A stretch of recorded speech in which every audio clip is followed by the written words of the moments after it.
जय श्री राम दोस्तों। विमल बहुत परेशान था। उसे समझ नहीं आ रहा था कि वह इस परिस्थिति से कैसे निपटे।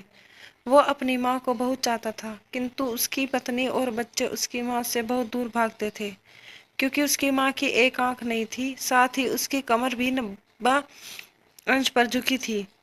वैसे वह अपना काम सब कुछ खुद कर लेती है, किंतु फिर भी वो उसकी पत्नी और बच्चों के लिए हमेशा खटकती है। दादी, आप ऊपर के कमरे में जाओ, मेरे दोस्त आ रहे हैं, विमल के बेटे अखिल ने बड़े बेरुखी से कहा। पर बेटा, मैं तो यहाँ बहुत दूर बैठी हूँ, विमल की माँ ने बहुत प्यार से कहा। नहीं, आप उनके सामने मत रहो, वो मुझे चिढ़ाते हैं, अखिल ने जोर से डांटते हुए कहा। क्या हुआ अखिल, क्यों चिल्ला रहे हो? विमल की पत्नी कामिनी ने किचन से आवाज लगाई। देखो ना माँ, ये दादी यहीं ड्राइंग रूम में बैठी है और मेरे दोस्त आ रहे हैं, अखिल ने शिकायत भरे लहजे में कहा। माँ जी, आप ऊपर चली जाओ, क्यों हम लोगों को लजवाती हो? कामनी ने बेटे का पक्ष लेते हुए कहा। बेचारी सरस्वती चुपचाप उठकर जीने के सहारे ऊपर जाने लगी। कमर झुकी होने के कारण उन्हें ऊपर चढ़ने में बहुत परेशानी हो रही थी, किंतु वो पूरी ताकत से ऊपर एक अकेले कोने वाले कमरे में जाकर बैठ गई। विमल बाजू के कमरे से सब सुन रहा था। उसे कष्ट हो रहा था कि उसकी माँ को अपमानित होना पड़ रहा है, किंतु वो असहाय था। अगर वो कुछ कहता तो उसकी पत्नी और बच्चे उसका विरोध करने लगते। दूसरे, उनके तर्क भी सही लगते हैं। चूंकि वो एक प्रशासनिक अधिकारी था, उसका सामाजिक स्तर बहुत ऊंचा था, उसकी ससुराल भी एक उच्च घराने में थी, अतः वह चुपचाप इस तरह हर दिन अपनी माँ को अपमानित होते देख रहा था। रात को विमल की पत्नी ने कहा, देखो जी, अब कुछ करो। कल कलेक्टर साहब की पत्नी आई थी, माँ जी अपनी देशी धुन धारा में उनसे मिली। मुझे बहुत शर्म आ रही थी, बताते हुए कि ये मेरी सास है। मैंने कह दिया कि दूर की रिश्तेदार है, इलाज कराने आई है। विमल को रोना आ गया, किंतु फिर भी वह चुप रहा। उसे समझ नहीं आ रहा था कि वो क्या करे। अपने बेटे की मनस्थिति सरस्वती अच्छी तरह से जानती थी, और बेटे को कोई कष्ट न हो इसलिए वो हर बात को चुपचाप सहन लेती थी। विमल बहुत उदास रहने लगा। एक तरफ परिवार, सामाजिक स्तर पर जीने की प्रतिबद्धता थी, दूसरी ओर माँ। आखिर माँ ने अपने बेटे की यह हालत नहीं देखी गई।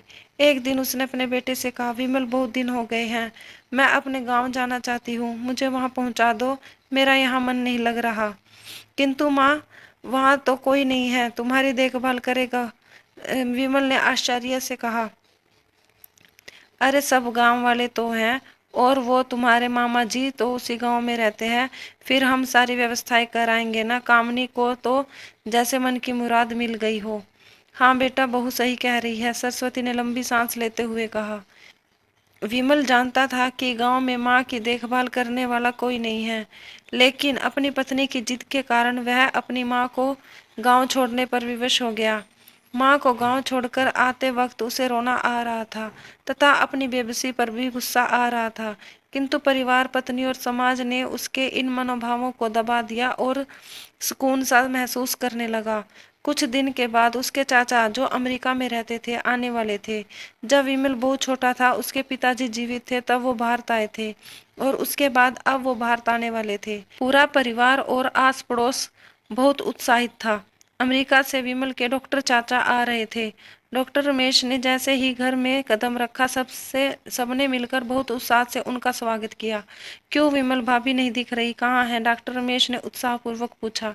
जी, वो गांव में रहती हैं, यहाँ उनका मन नहीं लगा, कामनी ने सपाट लहजे में उत्तर दिया।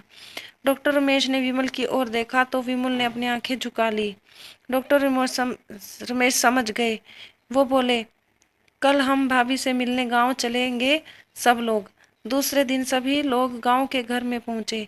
देखा कि सरस्वती को बहुत तेज बुखार है और वो पलंग पर असहाय पड़ी है।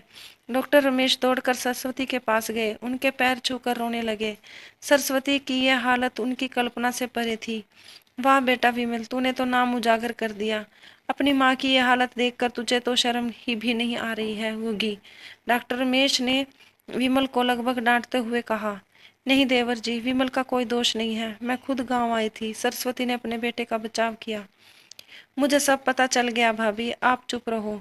क्यों बहू, तुम्हें अपनी सास की कुरूपता पसंद नहीं है? समाज में तुम्हें नीचा देखना पड़ता है ना? डॉक्टर रमेश ने कामनी की ओर व्यंग से देखा। कामनी निरुत्तर होकर विमल को देखने लगी। आज तुम जिस सामाजिक स्तर पर हो वो इन्हीं संघर्षों के दिन हैं। बेटा विमल, तुम्हें शायद मालूम ना हो कि बचपन में जब तुम 1 साल के थे तब छत से नीचे गिरने के कारण तुम्हारी एक आंख फूट गई थी और तुम्हारी रीढ़ की हड्डी में भी समस्या थी। तब तुम्हारी इस कुरूप माँ ने अपनी एक आंख और बोन मेरो तुम्हें देखकर इतना सुंदर स्वरूप दिया था। कामनी बेटा, इतने सालों तक संघर्ष करके बेटे को प्रशासनिक अधिकारी बनाने वाली इस संघर्षशील औरत को तुम लोगों ने यह दशा कर दी। तुम्हें ईश्वर भी कभी माफ नहीं करेगा। डॉक्टर रमेश की आंखों में अश्रु जलधारा बह रही थी। अब भाभी, आप मेरे साथ अमेरिका जाएंगी, यहाँ इन स्वार्थी लोगों के बीच में रहने नहीं रहेंगी। डॉक्टर रमेश ने सरस्वती से कहा। विमल को तो काटो तो खून नहीं था। डॉक्टर रमेश जो उसके चाचा थे, उन्होंने जो राज बताया उसके बाद तो विमल की यही लग रहा था कि उससे ज्यादा पापी इस दुनिया में कोई और है ही नहीं। वह दौड़ता गया और माँ सरस्वती के कदमों से लिपट गया। माँ, मेरा अपराध अक्षम्य है। मैं जानबूझकर चुप्पी साधे रहा, आपका अपमान करवाता रहा। अब सिर्फ आप ही मेरे घर में मेरे साथ रहेंगी और कोई नहीं। विमल ने आगन्य दृष्टि से अपनी पत्नी और बच्चों को देखा। कामनी को भी बहुत पश्चाताप हो रहा था, किंतु उसकी हिम्मत नहीं हो रही थी कि वह सरस्वती से आंख मिलाए। सरस्वती ने कामनी की मनस्थिति को समझकर उसको पुचकारते हुए अपने पास बुलाया और विमल को डांटते हुए कहा, खबरदार जो मेरी बहू को मुझसे अलग करने की कोशिश की तो तुझे भी घर से बाहर निकाल दूंगी। कामनी और बच्चों ने सरस्वती के पैर पड़ते हुए अपने व्यवहार पर माफी मांगी। माँ के हृदय ने सबको माफ कर दिया। दोस्तों, मेरी यह वीडियो देखने के लिए धन्यवाद। जय श्री राम।